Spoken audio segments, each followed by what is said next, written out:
Italia. Ahí está avanzando Wanda. Tiene que hacer declaraciones. Está con su hija.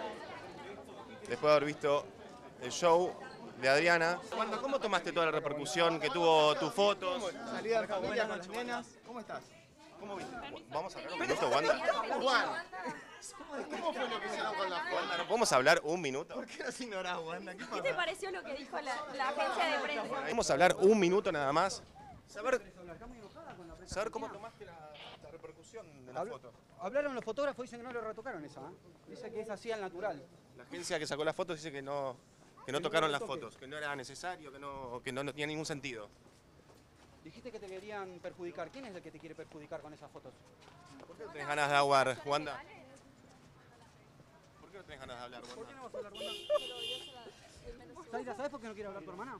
Le comieron la lengua a los ratones. ¿Cómo está la relación con Maxi que ahora viene a vivir a Brasil? Wanda, si tuviste tan buena relación con la prensa siempre, ¿por qué ahora no? ¿Por qué no querés hablar, Wanda? ¿Podemos saber por qué no querés hablar? ¿Se puede saber, Wanda, por qué no querés hablar? ¿Cuál es el motivo de...? Zaira, ¿vos qué te parece? Bueno, vení por este lado. Bueno, Wanda que se está riendo.